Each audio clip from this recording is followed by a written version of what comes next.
Hello and welcome to Insomniac Dose. You're welcome to comment your city and the time below. I always enjoy reading them. If you find these stories interesting, please consider subscribing. Let's start tonight's story. I took the job because I needed money and couldn't afford to be picky anymore. The posting said remote border checkpoint, night shift, overtime available, quiet work environment. It sounded perfect for someone trying to rebuild their savings after a bad year. No traffic jams, no office politics. Just me, a booth, and the occasional traveler passing through in the dead of night. The checkpoint sits at the edge of nowhere, wedged between dense pine forest on one side and open scrubland on the other.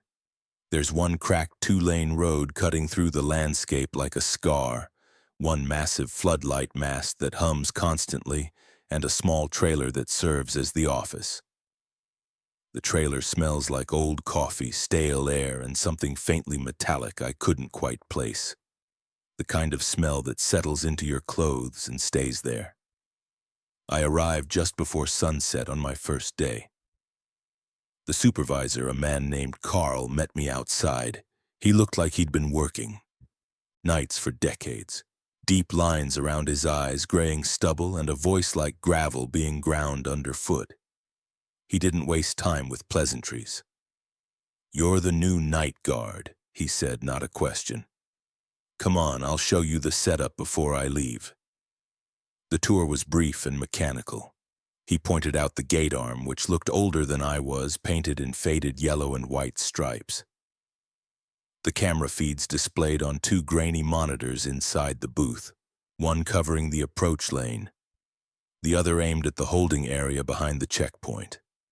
There was a waiting lane for vehicles that needed secondary inspection, a small holding room with a metal bench and a single fluorescent light, and the booth itself, a cramped space with bulletproof glass, a microphone system, and a chair that had seen better days. "Radio works most of the time," Carl said, tapping the console. "Signal gets weird out here, fades in and out. Don't worry about it too much. If you need help, call.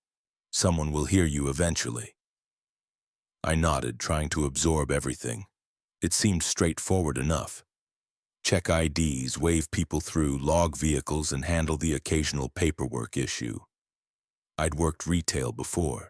This had to be easier than dealing with angry customers over expired coupons. Carl paused at the door before leaving, then turned back and picked up a clipboard from the desk. Attached to it was a laminated sheet, the edges worn smooth from handling, the text printed in bold, blocky letters. "Almost forgot," he said, handing it to me. "Night rules. Read them out loud once, then read them again silently." I glanced at the sheet. The title read, "Night Rules. Read carefully." "Is this serious?" I asked, scanning the list. Some of the rules seemed bizarre, almost like jokes. Carl's expression didn't change. "Read them out loud, then read them again. That's how everyone starts." I cleared my throat and began reading, feeling slightly ridiculous. "If a vehicle stops exactly on the white line, do not step outside. If someone asks you to confirm the date, do not answer. If the floodlights flicker 3 times, look at the floor until the buzzing stops. If you hear a second radio transmission under your own voice, stop talking immediately. If someone begs you to open the door, ask them to step back so you can see their hands. If they refuse, do not speak again. If a person approaches on foot and does not cast a shadow, do not shine a light on them." There were more, each stranger than the last. I looked up at Carl, expecting him to crack a smile to tell me it was hazing, some kind of tradition to scare the new hire. He didn't smile. His eyes were flat, tired, and very serious. "Is this a joke?" I asked, "like to mess with new people?" "No," Carl said simply. "This place doesn't care if you believe. It just cares if you follow the rules." "But what do they even mean? If a vehicle stops on the white line, that's just a line on the pavement. Read them again, Carl said. Silently this time. Let them sit in your head. You'll understand when you need to. He left before I could ask more questions. The door closed behind him with a hollow metal sound, and then it was just me, the hum of the floodlight, and the laminated sheet in my hands. I read the rules again, slower this time, trying to make sense of them. They felt like superstitions, the kind of thing people invent to explain coincidences. Don't walk under ladders. Don't break mirrors. Don't step outside if a truck stops on the white line. I set the clipboard down and looked out through the bulletproof glass. The checkpoint stretched out before me, illuminated in harsh white light. The road ran straight in both directions, disappearing into darkness beyond the reach of the floodlight. The pine trees on the left formed a solid black wall. The scrubland on the right was empty and gray, dotted with low brush that barely moved in the wind. There were no tourists here. Carl had mentioned that during the tour. Only truckers making long hauls, hunters heading into the backwoods, and the occasional lost family who followed bad GPS directions and ended up at the edge of the map. I settled into the chair and tested the radio. Static crackled. Then a voice came through, distant and distorted. Checkpoint 7, radio check. I pressed the transmit button. Checkpoint 7, copy. This is the new night guard, first shift. The voice on the other end paused, and for a moment I thought I heard something underneath it, a faint echo like someone breathing on the line.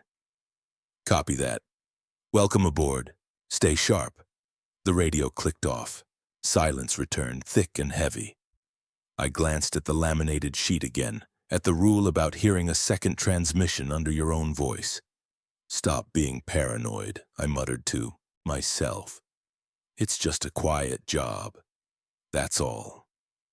But as the sun dipped below the horizon and the darkness outside became absolute, I couldn't shake the feeling that the checkpoint was watching me, that the rules weren't jokes, that Carl had left something very important unsaid. I read the rules one more time, whispering them under my breath like a prayer, and waited for the first vehicle to arrive. The first hours passed in a stillness so complete it felt unnatural. No cars, no lights on the horizon, just wind moving through the trees, the distant sound of dogs barking somewhere far off, and a moth tapping persistently against the outside of the glass drawn to the light inside the booth. I tried to relax. I thumbed through the logbook, noting that the last entry was from 3 nights ago, written in Carl's blocky handwriting. Aero 347, pickup truck, Idaho plates, waved through, no issues. The entries before that were similarly brief and unremarkable. It seemed like a quiet post, easy money. Around 1 in the morning, I saw headlights in the distance. They moved slowly, deliberately, growing brighter as the vehicle approached. I sat up straighter, suddenly aware of how isolated I was, how far from any help. The truck came into view. A large semi-dark paint, no company logos visible. It rolled forward at a crawl, engine rumbling low. And then it stopped, exactly on the white line. I stared at it, my hand halfway to the door handle, ready to step outside and do the usual inspection. Then the rule flashed in my mind, clear and sharp. If a vehicle stops exactly on the white line, do not step outside. I froze. The truck sat there, engine idling. But the sound was wrong. It should have been loud, a deep diesel growl. Instead, it sounded distant, muffled, like it was coming from the other side of a thick wall. The cabin was dark, no dome light, no silhouette of a driver. I pressed the intercom button, my voice sounding too loud in the quiet booth. Please pull forward to the inspection area. Nothing happened. The truck didn't move. The engine continued its strange, faraway rumble. Then over the speaker system mounted outside, I heard a voice. Calm, polite, almost friendly. Can you come here a second? My heart kicked in my chest. I glanced at the monitors. The camera showed the truck clearly, stopped on the line, but the angle didn't let me see into the cabin. I pressed the intercom again. Sir, please pull forward. I'll speak with you at the inspection window. A pause. Then the driver's side window began to lower, the glass sliding down smoothly. No face appeared. Just darkness inside the cabin. Deep, absolute darkness, the kind that shouldn't exist with a floodlight massed 20 feet away. The voice came again. Slightly different this time, like a recording being played back through water. Come here a second. I didn't move. My hand was still on the door handle, but I didn't pull it. The rule held me in place like a physical barrier. Sir, I need you to pull forward. I can't process you from this position. The darkness inside the cabin shifted. I thought I saw movement, something slow and deliberate, but I couldn't make out any shape. The truck began to roll forward on its own. The engine sound didn't change. There was no lurch, no sign of gears engaging. It just glided forward, smooth and silent, as if it were being pulled by invisible hands. I watched, my breath caught in my throat as the truck moved through the checkpoint lane. The gate arm was still down, the barrier was clearly in place. But the truck passed beneath it without slowing, without touching it, as if the metal arm didn't exist. I lunged for the camera monitor, switching views to the rear camera that covered the exit road. The screen showed an empty road, no truck, no taillights, nothing. I switched back to the front camera. The lane was empty. The white line sat undisturbed in the pool of floodlight, as if no vehicle had been there at all. But I could still smell diesel exhaust, faint and acrid, drifting through the air vents. I sat back down, slowly, my hands shaking. The laminated sheet sat on the desk in front of me, the rules printed in their bold, matter-of-fact text. I picked it up and read the first rule again. If a vehicle stops exactly on the white line, do not step outside. It didn't explain why. It didn't say what would happen if you did. It just said don't. And I had followed it. I tried to rationalize what I'd seen. Maybe the camera had glitched. Maybe the truck had pulled forward and I'd missed it in the moment of confusion. Maybe the gate arm had malfunctioned, rising just enough to let the truck pass without me noticing. But I knew those explanations were lies I was telling myself. The truck had stopped exactly on the line, measured and precise. The voice had been wrong.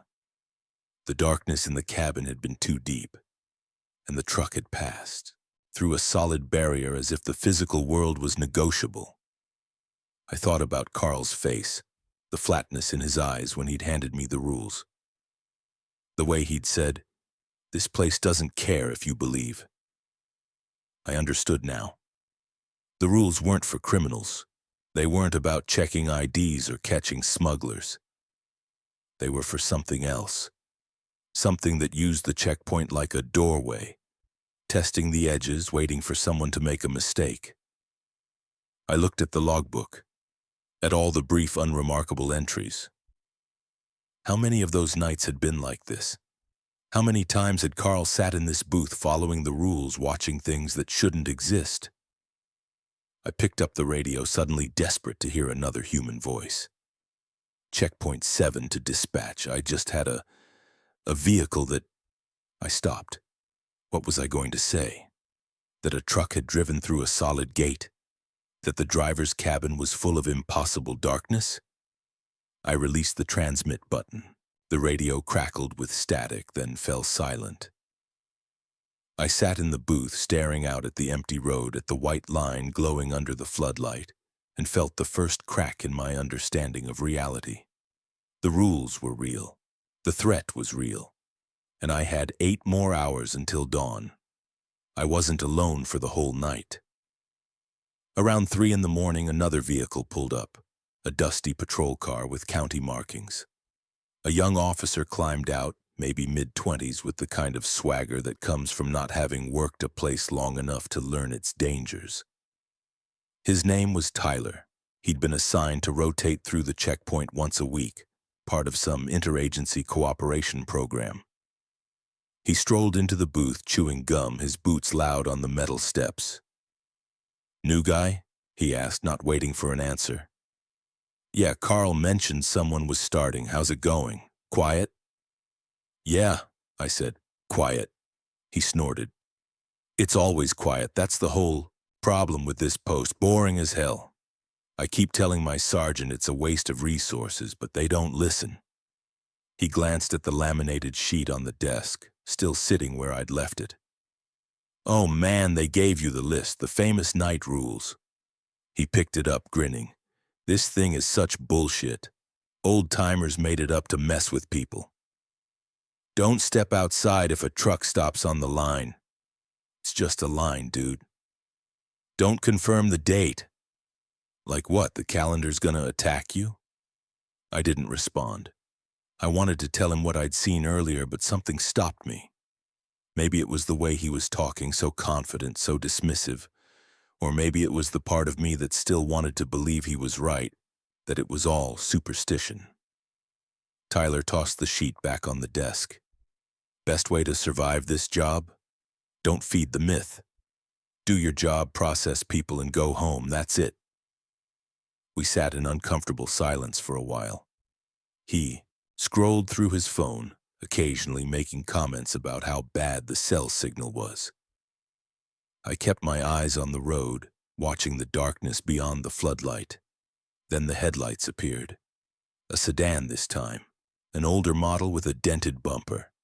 It pulled up to the checkpoint at a normal distance, engine running smoothly. 2 people inside, a man driving, a woman in the passenger seat. Tyler stood up. Finally, some action. Let me handle this. You can watch and learn. He stepped outside before I could say anything. I watched through the glass as he approached the driver's side window, hands on his belt, casual and relaxed. The driver rolled down the window. He was middle-aged, plain-looking, and wearing a jacket that had seen better days. The woman leaned over slightly, smiling.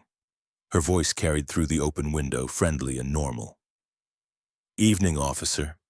We're just passing through. Is there a problem? No problem, Tyler said. Just a routine check. Routine? License and registration, please. The man handed over the documents. Tyler examined them with a flashlight, nodding. The woman spoke again, still smiling. What day is it again? We've been driving for so long we kind of lost track. I went rigid in my seat. The rule: if someone asks you to confirm the date, do not answer. Tyler laughed. I know the feeling. Long drives will do that. It's Friday.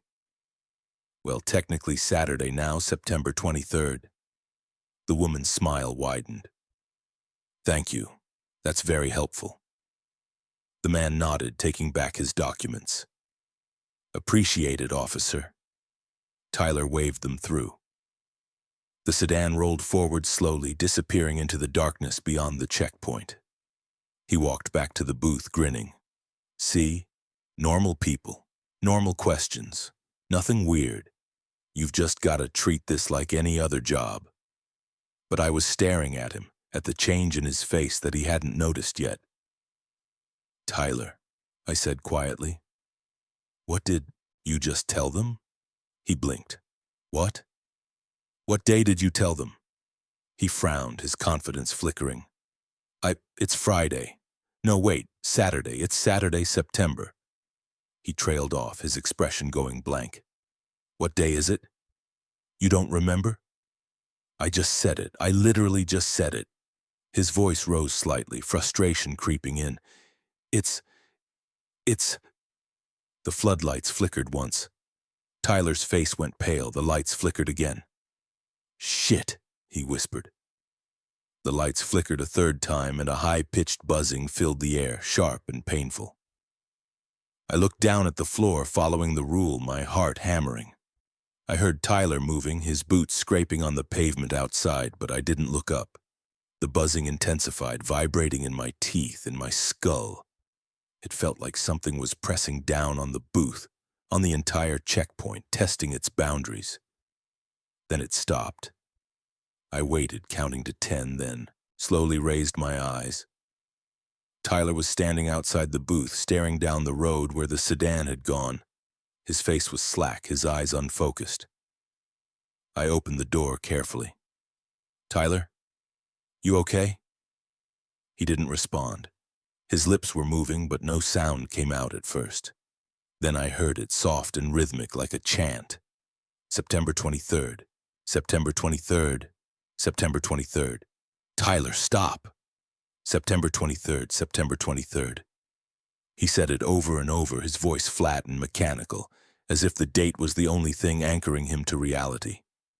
As if forgetting it would mean forgetting himself. I grabbed his arm. "Tyler, look at me." He turned slowly, his eyes focusing on my face. For a moment, recognition flickered there. "What day is it?" he asked, his voice small and frightened. I almost answered. The words were right there, ready to come out. But I stopped myself, remembering the rule, understanding now what it meant. "I can't tell you that," I said. His face crumpled. "Why not? Why can't you tell me?" "Because you already answered them. You gave them what they wanted." He stared at me, uncomprehending, then looked back down the dark road. What did I do? I didn't have an answer, not one that would help. Tyler stood there for the rest of the shift, leaning against the side of the booth, whispering the date under his breath like a prayer. He couldn't stop. Every time he tried, the panic would rise in his eyes and he'd start again, faster, more desperate. When dawn finally came and Carl arrived to relieve me, Tyler was still muttering. Carl took one look at him and sighed, a deep, weary sound. "Which rule?" he asked me. He confirmed the date, I said quietly. Carl nodded as he'd expected it. "They'll send someone to pick him up. He'll be okay in a few days, mostly." "Mostly?" Carl didn't elaborate. He just put a hand on Tyler's shoulder and guided him toward the patrol car. I watched them go, my stomach churning. The rules weren't about protecting the checkpoint. They were about protecting us. And breaking them didn't mean immediate death or violence. It meant contamination, rewriting, becoming something less than you were. I looked down at the laminated sheet in my hands, at the rules I'd dismissed as jokes just hours ago. I wasn't dismissing them anymore. I couldn't sleep after my first shift. I went home, tried to lie down, but every time I closed my eyes, I saw the truck on the white line, the darkness inside the cabin, Tyler's blank face repeating the date like a broken record. I needed answers. The next night I arrived early. Carl was still there, finishing paperwork. He glanced up when I walked in, his expression unreadable. "You came back," he said. "Was there a chance I wouldn't?" He shrugged. "Some people don't. They work one night, see something they can't explain, and never show up again. We don't chase them. This job isn't for everyone." I wanted to ask him about Tyler, about what had really happened, but Carl's closed-off demeanor made it clear he wasn't going to volunteer information. After he left, I started searching the trailer. There wasn't much. A desk, a filing cabinet, a small kitchenette with a coffee maker that looked like it hadn't been cleaned in years. I opened the filing cabinet, expecting it to be locked, but it slid open easily. Inside were rows of hanging folders, most labeled with years and months. I pulled out the one marked for the current year and flipped it open. Incident reports, dozens of them. They were written in the same careful bureaucratic language you'd find in any government document. But the content was anything but ordinary. August 12th, 0243 hours. The vehicle approached the checkpoint, stopped 3 meters before the gate. The driver exited without being prompted. The guard on duty, Jay Kellerman, requested the driver return to the vehicle. The driver asked the guard to confirm what he was seeing. The guard declined to respond. The driver returned to the vehicle after 9 minutes. Vehicle departed. No further incident. Note: Guard Kellerman transferred to the day shift per his request. I read it again, trying to parse the meaning behind the clinical language. The guard had been asked to confirm something, and he'd refused, following the rules. But something about the encounter had been bad enough to make him request a transfer. I flipped through more pages. July 3rd, 01:56 hours. Subject attempted to enter the holding room without processing. The subject did not respond to verbal commands. The subject stood at the door for 43 minutes without movement. Camera review shows no visible breathing. The subject departed when floodlights were activated manually. No plates recorded. June 19th, 03:28 hours. Guard on duty M. Reeves reported hearing a radio transmission in her own voice. The guard ceased speaking per protocol. Transmission continued for 6 minutes, providing personal information not on file. The recording equipment malfunctioned. No audio recovered. Note: Guard Reeves completed a psychological evaluation. Cleared for continued duty. Every few pages, the same phrase appeared, always in the same place, always in bold. Subject attempted to be acknowledged. I found an older binder, the cover worn and water-stained, dated 5 years ago. The entries were sparser, but the incidents were worse. March 17th, guard on duty, A. Morrison, engaged in extended conversation with traveler. Guard confirmed date, time, and personal details in an attempt to be helpful. The guard exhibited confusion approximately 40 minutes after the interaction. By the end of the shift, Guard Morrison was unable to recall the spouse's name or home address. Medical evaluation inconclusive. Guard placed on indefinite leave. I felt my skin crawl. That's what had started happening to Tyler. He'd given them the date, and now he couldn't stop repeating it, like it was the only piece of himself he could hold on to. I kept reading, going further back. November 8th. Camera footage shows an individual standing at the checkpoint gate for 1 hour and 22 minutes. The individual did not move despite wind conditions, 15 to 20 mph. Grass and brush around the individual are clearly affected by wind. The individual remained stationary. Guard on duty P. Santos did not engage. Individual departed at 04:31 hours when approached by the scheduled relief supervisor. Another page, this one with a handwritten note in the margin. Don't ask them questions. Don't confirm anything. They need permission. I sat back, my mind racing. The checkpoint wasn't just a border crossing. It was a boundary line that something used, something that existed in the spaces between definitions. It couldn't force its way through. It needed to be processed, acknowledged, and confirmed. The rules weren't arbitrary. They were a defense mechanism, a way to refuse participation in whatever game the threat was playing. I pulled out another folder, older still, and found a map tucked inside. It showed the checkpoint and the surrounding area, but there were markings I didn't understand. Red circles, dates, handwritten notes. One note near the checkpoint read, "Line established 1967. Prior incidents unrecorded." Another further out in the forest, "Do not search this area after dark." And at the bottom of the map, in faded pencil, "It's not trying to cross, it's trying to be invited." I heard a vehicle approaching and quickly shoved the folders back into the cabinet. A pickup truck rolled up to the checkpoint, normal and unremarkable. I processed the driver, a hunter heading into the backwoods, and waved him through without incident.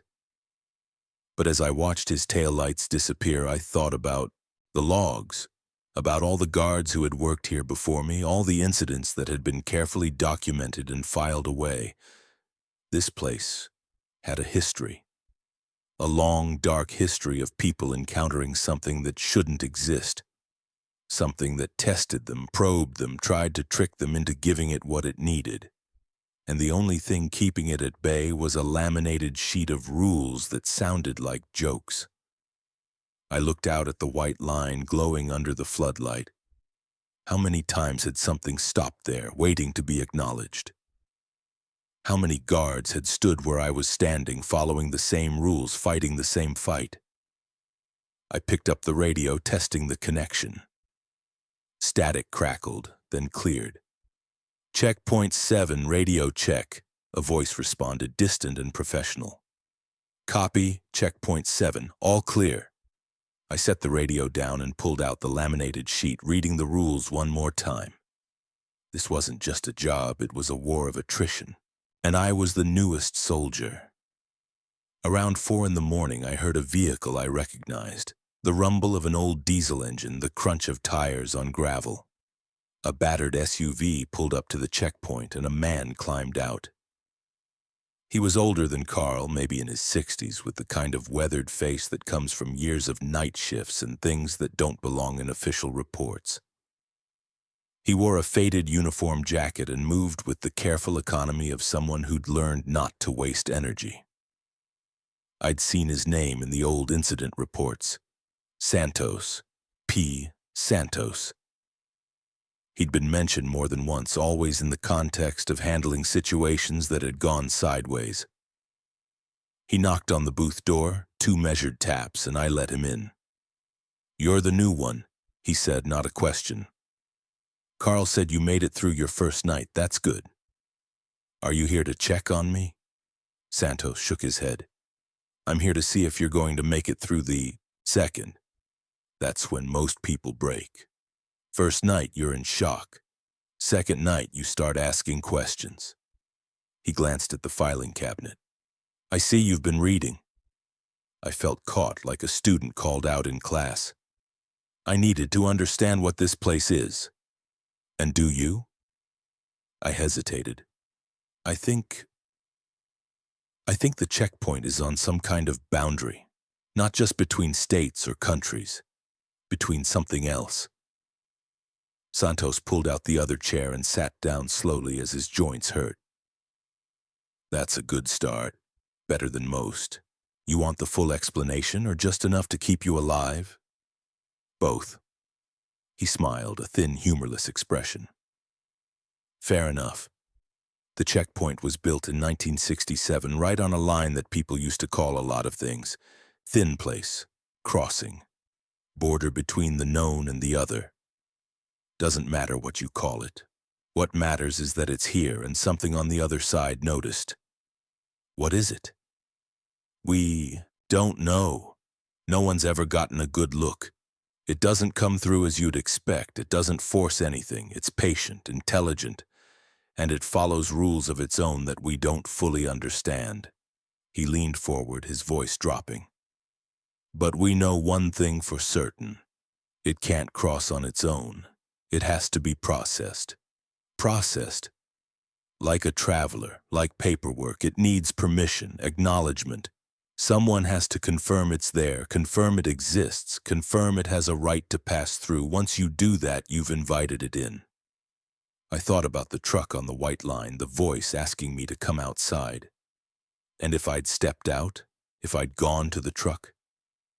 You'd be confirming you saw it, that it was real, that it had a reason to be there. Santos's eyes were dark and serious.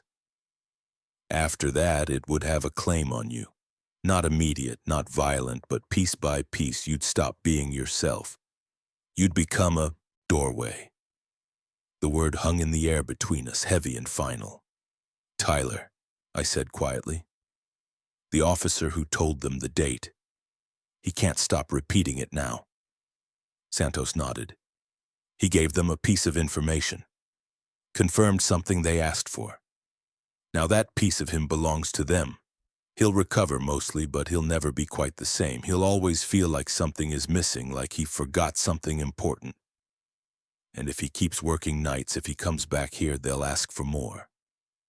So the rules are designed to prevent processing. Don't confirm. Don't acknowledge. Don't answer questions. Don't give them anything they can use." He pulled out a small notebook from his jacket pocket and flipped it open. "I've been working this checkpoint on and off for 30 years. I've seen good people break rules out of kindness, out of training, out of instinct, and I've watched what happens after." He tore out a page, from the notebook and handed it to me. Written in careful handwriting was a rule I hadn't seen on the laminated sheet. If a person approaches on foot and does not cast a shadow, do not shine a light on them. The light makes them real. That one's not official, Santos said, but it should be. I learned it the hard way. There are more like it, rules we've figured out over the years. The laminated sheet is just the basics. Why doesn't someone write them all down? Make a complete list? Because it changes. The threat adapts. It learns. You put up a rule and it finds a way around it. The best we can do is teach each other, guard to guard, shift to shift. He looked at me, his expression grave. This job isn't about catching liars or smugglers. It's about refusing to participate. Every night that thing tests the checkpoint. It sends vehicles, people, voices, anything it can use to get someone to confirm its existence. And every night, we say no. Thought about the logs I'd read, the guards who'd come before me, the careful documentation of refusals and near misses. How long can we keep saying no? Santos stood up, his joints creaking. As long as we have to. This checkpoint isn't going anywhere, and neither is what's on the other side. It's a stalemate. We hold the line. They keep testing it. That's the job. He moved toward the door, then paused. One more thing. If you ever feel like you're not sure what's real anymore, if you start doubting your own memory or your own name, get out. Don't finish the shift. Don't try to push through. Just leave. Better to abandon the post than to become part of what you're guarding against. Has that happened?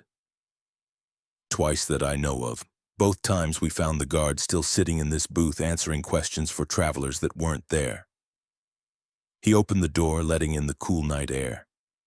They were processing ghosts, waving through vehicles that didn't exist, filling out paperwork for something that was already inside. He left without another word, his SUV disappearing down the dark road. I sat alone in the booth, Santos's words echoing in my mind, refusing to participate. That's what this was, not a fight, not a defense. Just the simple, stubborn refusal to play along with something that needed our cooperation to exist. I looked at the new rule he'd given me, at the careful handwriting, and added it to my own mental list. The threat wasn't storming the gates, it was waiting for someone to open the door. And as long as I kept refusing, kept following the rules, it would have to keep waiting. I just hoped I was strong enough to keep saying no. The dead hours came around 3:30. That's what Santos had called them once in passing. The time when the world is at its quietest, when the distance between one moment and the next feels stretched thin. The time when your mind starts playing tricks, when every sound becomes amplified, when the darkness outside the floodlight seems to press against the glass like something alive. I'd been sitting in the booth for hours without incident, processing the occasional vehicle, a delivery truck, a late-night commuter, a couple in an RV who'd gotten turned around. Normal people, normal conversations. I was starting to think maybe tonight would be easy. Then I heard the banging. It came from outside the booth, fast and desperate, someone pounding on the outer door with an open palm. The sound was loud, panicked, urgent. "Help! Please, someone help me!" The voice was young, maybe teenage, cracking with fear. A boy. My hand went to the door handle instinctively, my training and basic human decency screaming at me to open it, to help. "Please, he's still out there. He's coming. Please let me in." I froze, my fingers on the handle, my heart hammering. The rule flashed in my mind. If someone begs you to open the door, ask them to step back so you can see their hands. If they refuse, do not speak again. But the voice sounded so real, so terrified. "Please, I'm just a kid. I got lost. Please don't leave me out here." I pressed the intercom button, my voice shaking. "Step back from the door. I need to see your hands." The banging stopped. For a moment there was silence. Then the voice came again, quieter now, pleading. I can't. He's right behind me. If I move, he'll see me. Please just open the door. Every instinct I had was screaming at me to help. This was a child, a scared, lost child who needed protection. What kind of monster would I be if I just sat there and did nothing? I looked at the monitors. The camera covering the entrance showed the door clearly, illuminated by the floodlight. There was no one there. The pavement was empty. But the voice was so close, so immediate, coming from just on the other side of the door. Please, I said, trying to keep my voice steady. I need you to step back where I can see you. Just take 2 steps back, then I can help you. Silence again, longer this time. Then the voice changed. The fear was gone, replaced by something else, something calm, almost amused. You're learning. I felt ice slide down my spine. The banging started again, but slower now, deliberate. 3 measured knocks, then a pause. 3 more knocks. I watched the monitor, still nothing. No one there. The intercom crackled. Can you see me now? I didn't answer. The rule was clear. If they refuse to step back, do not speak again. I know you're looking. I can feel it. I forced myself to stay silent, my hands gripping the edge of the desk. Then something pressed against the bulletproof glass. A hand. But it was wrong. The fingers were too long, the joints too numerous, bending in places that human fingers don't bend. The skin was pale, waxy, like something that had been underwater for too long. As it pressed against the glass, the fingers spread impossibly wide, the tips leaving wet streaks. I couldn't look away. The hand moved slowly, almost curiously, tracing patterns on the glass. I counted the fingers. 6, 7, 8, more appearing as it spread, as if the hand was unfolding. You're being rude, the voice said, now coming from directly in front of me, though the hand was the only thing visible. I only wanted to come inside. I'm so cold out here. I kept my eyes on the hand, on the wrong angles of it, fighting the urge to respond. Just say you can see me, that's all. 1 sentence, then I'll go away. The hand pressed harder against the glass. I heard a faint creaking sound, as if the material was being tested. I looked down at the floor, remembering another rule. If the floodlights flicker 3 times, look at the floor until the buzzing stops. This wasn't flickering lights, but the principle was the same. Don't watch. Don't engage. Don't acknowledge. I stared at the worn linoleum, at the scuff marks and coffee stains, and waited. The voice kept talking, cycling through different tones. It became the frightened teenager again, begging for help. Then it shifted to a woman's voice, angry, demanding to know why I wouldn't help her son. Then it became something else entirely, something without gender or emotion, reciting facts about my life that it shouldn't know. Your apartment is on the 3rd floor. You have a blue door. You forgot to lock it this morning. I kept staring at the floor. Your mother called 3 days ago. You didn't call her back. My hands were shaking. You're thinking about quitting. You think this job isn't worth it. I wasn't going to answer. I wasn't going to confirm anything. The wet streaks on the glass began to slide downward slowly, as if the hand was dragging itself away. I heard a soft scraping sound at the bottom of the door, like a fingernail tracing the gap where the door met the frame, searching for a weakness, a way in. Then finally, silence. I waited, counting my breaths until I reached 100. Then I slowly raised my eyes. The glass was empty. The hand was gone. But the wet streaks remained, glistening under the fluorescent light, slowly evaporating. I grabbed a rag from under the desk and wiped down the glass, my hands still trembling. The streaks smeared at first, then cleared, leaving no trace. I checked the monitors again. Nothing. Empty pavement, empty road. The radio crackled. Checkpoint 7, you okay? Your lights flickered on the monitor. I pressed the transmit button. I'm fine, just a power fluctuation. Copy that. Let us know if you need anything. I set the radio down and looked at the laminated sheet, at the rules that had kept me safe. The thing outside had sounded so real. The fear in that first voice, the desperation, it had felt genuine. And maybe in some way it was. Maybe the threat had learned to mimic human emotion so well that even it couldn't tell the difference anymore. But it had failed. It had asked me to confirm, to acknowledge, to open the door. And I had refused. I thought about what Santos had said. This job is about refusing to participate. That's all it was. Just the ability to say no over and over, even when every fiber of your being wanted to say yes, even when it sounded like a child screaming for help. I sat in the booth watching the empty road and tried to forget the sound of that voice. But I knew I wouldn't.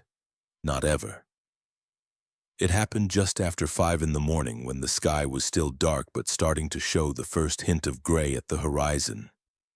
The radio crackled to life and I reached for it automatically. Checkpoint 7, this is dispatch, radio check. I pressed the transmit button. Checkpoint 7, copy, all clear here. Copy that. Quiet night. Quiet enough, I said. There was a pause and then I heard it, my own voice underneath the transmission, delayed by maybe half a second, echoing my words back to me. Checkpoint 7, copy. All clear here. I released the transmit button immediately, my blood going cold. The rule, if you hear a second radio transmission under your own voice, stop talking immediately. The radio continued crackling with static, but now there was something else underneath it. A voice. My voice. Checkpoint 7. My name is... It was saying my name. My full name. Not just the first name on my ID badge, but my middle name. The name my family used. The name that wasn't in any checkpoint file. I stared at the radio, not touching it, not responding. The voice continued, calm and measured, speaking in my exact cadence, my exact tone. I've been working here for 3 weeks now. I live at... My address. It was reciting my address, apartment number, and all. I have a scar on my left knee from when I was 7 years old. I fell off a bike. That was... that true. How could it know that? I'm afraid of failing. I'm afraid no one will remember me. I felt my breath catch. That was something I'd never told anyone, a fear I barely admitted to myself. The voice kept going, listing facts and feelings, secrets and memories, pulling them out like files from a cabinet. And it was doing it in my voice. Perfect and undeniable. Then I saw the headlights. A vehicle was approaching, moving slowly. I switched my attention to the monitors, grateful for the distraction. A car rolled into view. Dark paint, no distinguishing features. It moved without sound, gliding across the pavement. And it stopped, exactly on the white line. My heart sank.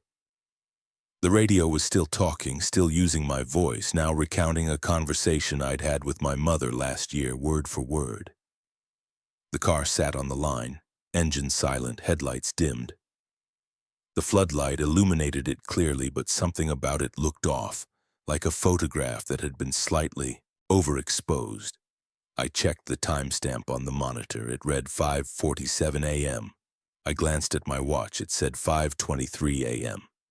I looked back at the monitor. The timestamp had changed. Now it reads 5:51 a.m. The numbers were shifting, flickering, as if the camera couldn't decide what time it was recording. The intercom crackled. A voice came through, calm and polite, and I recognized it immediately. It was my voice. Can you confirm you see me? I didn't move, didn't speak, didn't touch any controls. I know you're there, my voice said from the speaker. I can see you watching. Just confirm you see me, that's all I need. One simple confirmation. The radio was still going, now talking about my childhood, About my first day of school, about the time I broke my arm and cried in front of everyone. The car's door opened. No one stepped out. The door just hung open, revealing darkness inside, the same impossible light-swallowing darkness I'd seen in the truck on my first night. "You're doing so well," my voice said from the intercom. "You've followed all the rules. You've been so careful, but you must be tired. You must want this to be over." I was tired, exhausted. Every muscle in my body ached from tension, from sitting rigid in this chair, from the constant vigilance. "Just say you see me, just say yes, then you can rest." The darkness inside the car began to move, rippling like water. Something was forming there, taking shape, pulling itself together from the shadows. The monitor's timestamp was spinning now, racing forward and backward, decades blurring past in seconds. "You know I'm real," my voice said, and there was something almost sad in it now. "You've known from the beginning. You saw the truck. You saw the hand on the glass. You know I'm here. Why won't you just admit it?" "Because admitting it would make it true. Because confirming would be inviting. Because once I said yes, once I acknowledged what was in front of me, I would have permission to cross." I thought about Tyler whispering the date. I thought about the guard in the old files who forgot his spouse's name. I thought about Santos's warning. They need permission. The thing in the car was taking more definite shape now. Still shadow, but with form, with limbs, with something that might have been a face. "Say it," my voice commanded from the intercom, no longer polite. "Say you can see me. Confirm it." I looked down at the desk, at the laminated sheet, at the rules that had been written in someone else's blood, learned through someone else's mistakes. And I said nothing. The silence stretched, taut and terrible. Then the radio went dead. The intercom fell silent. The car's headlights flickered and went out. But the car was still there, still sitting on the white line. And the door was still open. And something was standing beside it now, fully formed, waiting in the darkness just beyond the reach of the floodlight, waiting to be seen, waiting to be confirmed, waiting for me to make the mistake. I kept my eyes on the laminated sheet, on the words printed there, and refused to look up. The thing outside could wait forever. So could I. The floodlights flickered once. I felt it more than saw it, a pulse in the air, a momentary dimming that made the darkness outside press closer. They flickered again. I kept my eyes on the desk, on the laminated sheet, my hands flat against the wood to keep them from shaking.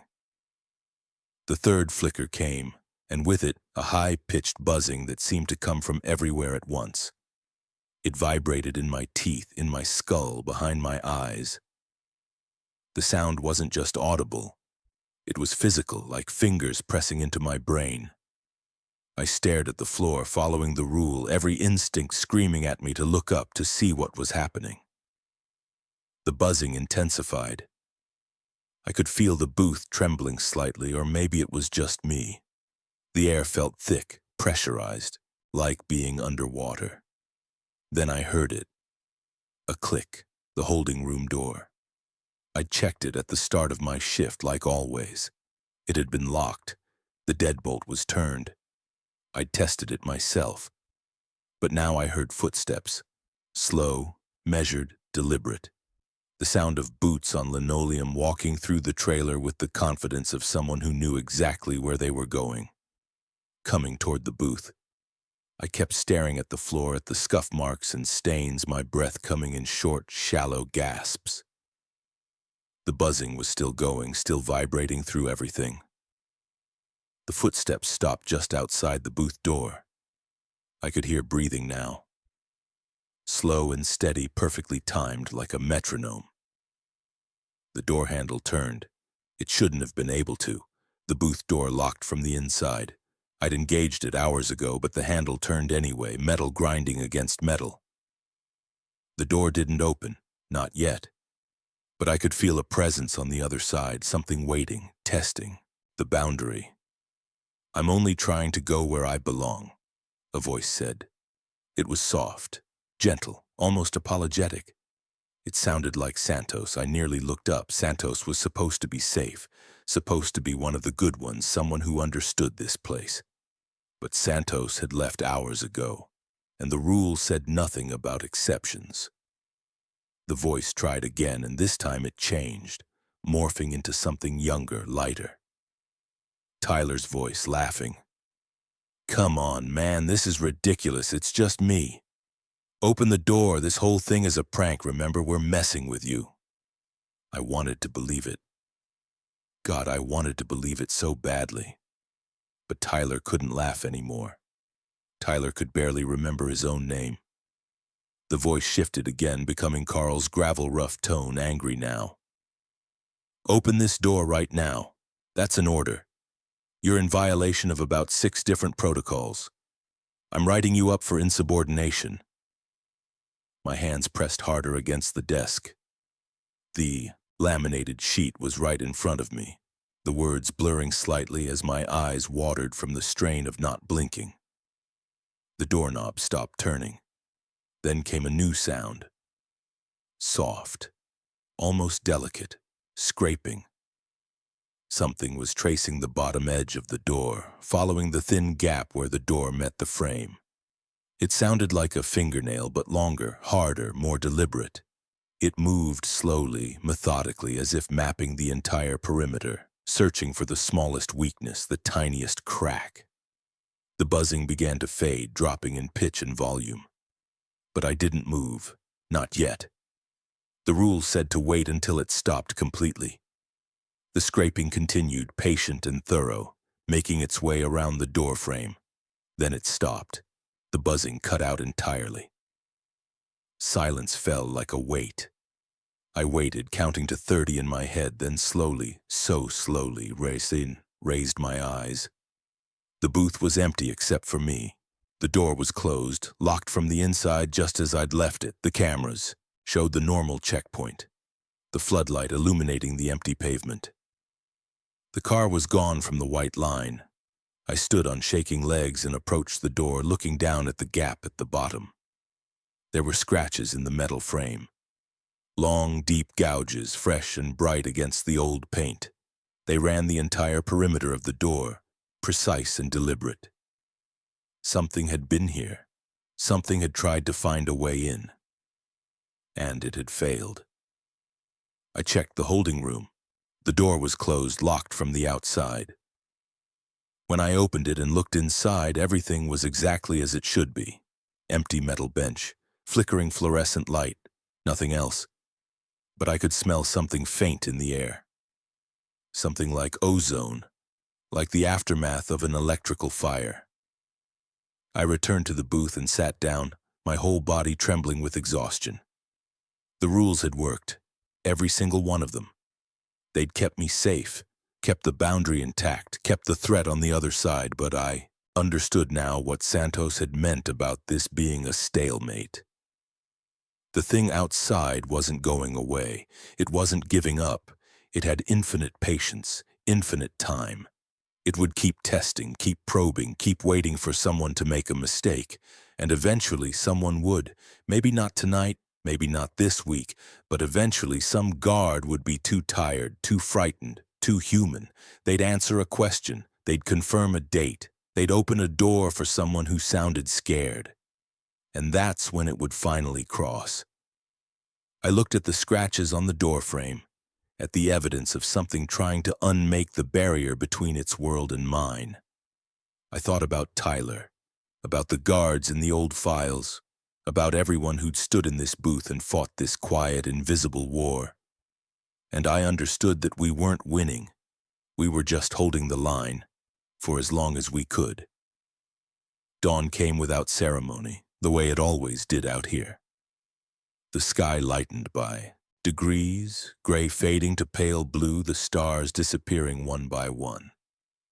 The floodlight shut off automatically at 6 a.m., its harsh white glare replaced by the softer light of early morning. Birds started calling from the pine forest. The wind picked up slightly, carrying the smell of sage from the scrubland.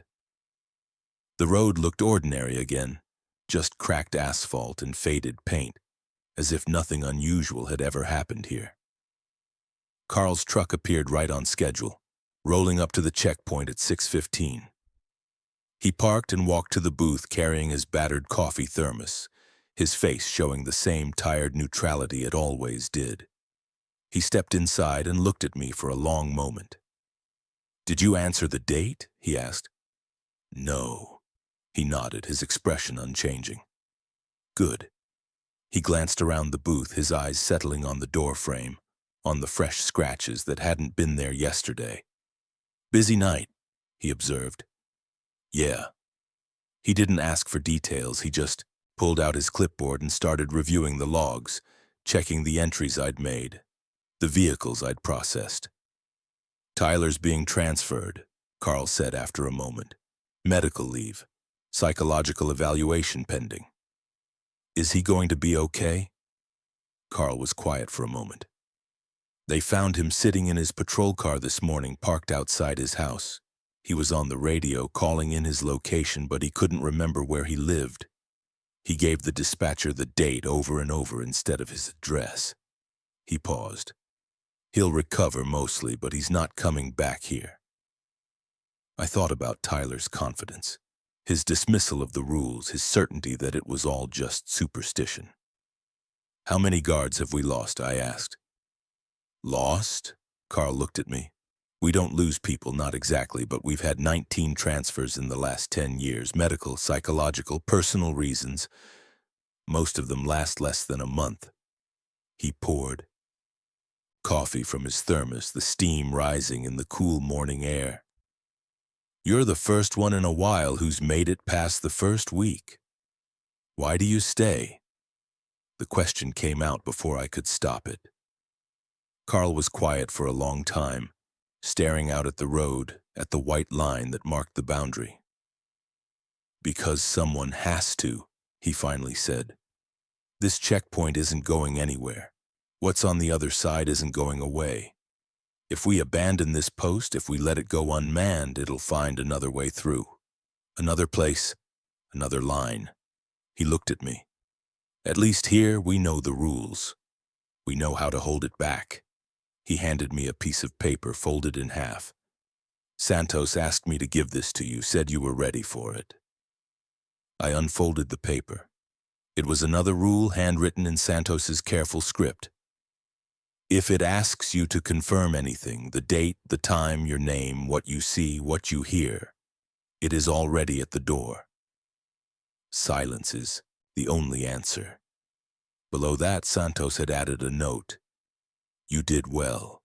The hard part is remembering that every night starts over. It never gets easier. You just get better at saying no." I folded the paper and slipped it into my pocket. Carl finished his coffee and started his shift, settling into the chair I'd just vacated. "Get some rest. You look like hell." I drove home as the sun climbed higher, the landscape looking normal and familiar in the daylight. Traffic picked up as I hit the main highway, regular people heading to regular jobs, unaware of the quiet battle that had been fought in the darkness a few miles away.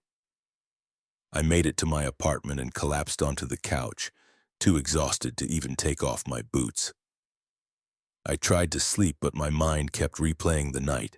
The car is on the white line, the hand on the glass, the footsteps in the trailer, the scratching at the door. My voice comes from the radio reciting my secrets. "Confirm you see me, that's all. Just confirm." I must have dozed eventually because I woke to darkness, my phone buzzing on the coffee table. I checked the time. 9:47 p.m. I'd slept through the entire day. The phone was ringing. The caller ID showed nothing, just a blank line where the number should be. I stared at it, my hand hovering over the screen. It rang again, insistent. I picked it up but didn't answer, just held it to my ear, waiting. A voice came through, soft and familiar. "What day is it?" My own voice, asking me a question. I didn't answer. I just listened to the breathing on the other end, slow and patient. "I know you can hear me," the voice said. I know you're there. I just want to know what day it is. That's not so hard, is it? Just tell me the date." I hung up. The phone immediately rang again. I turned it off and sat in the darkness of my apartment, my heart pounding. Santos had been right. Once the checkpoint tried you, it remembered. It didn't stop just because your shift ended. It would follow you, test you in other places, other ways. A phone call, a voice in a crowd, a stranger asking an innocent question. I got up and went to my desk, pulling out a sheet of paper and a marker. I started writing. I wrote down every rule I'd learned, every warning I'd been given, every hard-won piece of knowledge that had kept me alive. I wrote them carefully, clearly, the way someone had done for me. When I finished, I took the paper to a copy shop that was still open and had it laminated.